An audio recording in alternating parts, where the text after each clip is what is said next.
Welcome back to this series of pleasurable language learning. And this week we're going to talk all about things we don't love. So, if you see here, we've got this checklist things we don't love. There are so many things that I just don't love, um, and things that I have to do, and things that I might love if I could find a way to make them pleasurable. So, I just wanted to close out the series by giving you a few ideas of how to get your language learning in there and combining it with something else. And I've had to do this because I have a lot of interests. I love my languages. They're part of my lifestyle, and it's not just the pleasure parts that I've talked about, the things that I love that have made a difference in my skills. It's been being able to find ways to combine this with other things that I have to do. So, the first one I want to talk about is pretty easy. You know, doing your chores, combining your chores with languages. And I think it's the world we live in now. I have this Alexa, we've got phones, there's YouTube. You can easily put on something and have it on and do that while you work. And it gives a great sense of accomplishment. Um, I've done spring cleaning while I've done language lessons. I've done lots of very unfun things and gotten my language in for the day, and it's made it doable. It's made it something that's not exhausting, because sometimes it's not about pleasure. Sometimes pleasure is about not feeling terrible, and which means sometimes you have to be, for me anyway, more efficient and more deliberate in how I plan to do the things that I need to do so that they don't overwhelm me and I have time for the things that I love. Really obvious one is walking.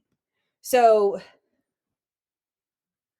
I think that it is probably one of my very favorite pleasurable language activities is a lesson and a walk at the same time. It's fantastic. Being outside, getting fresh air, getting my language time in. And a lot of times, if I go for an hour walk, maybe I'll do a half an hour of languages and then I'll listen to music the other half an hour. It doesn't have to be the entire thing. If if I'm getting this in on my walk, that's great. Then maybe I've got that done for the day. I've got my walk, which is another thing that's good for me, and it's done. Um, I heard a woman called author Ellen Joven, brilliant woman.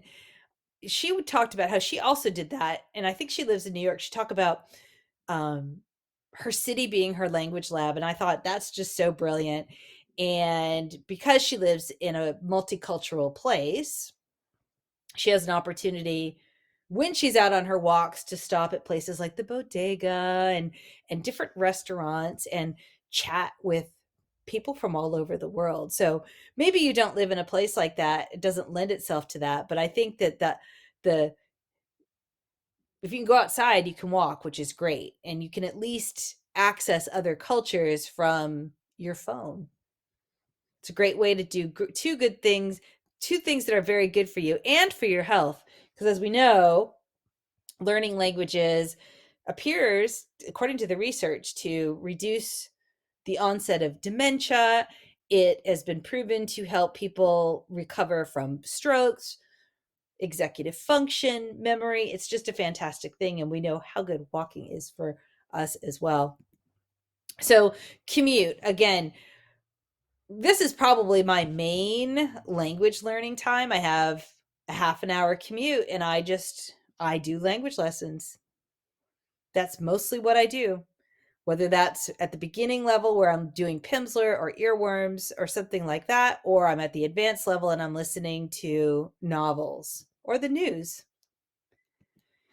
Great way to turn if you've got this kind of commute. All you need is a pair of headphones. And if you can sit, I mean, that opens up a whole different set of apps to you. Yabla has an app, the reading apps. I'm really loving some of the things that Duolingo has done in the past few years. I've seen stories, I've seen chatbots, really fantastic stuff while you're out doing the shopping, right? So any task that allows you to listen, you can turn that into language learning time. And all those little times add up. So I get a few hours of study just from my commute alone. So if you think about how much time things like cleaning your kitchen, your commute, going on errands, going out for a walk, adding up all that time, if you've got audiobooks, lessons, courses on your phone, you can do that and build your language skills at the same time. Until next time.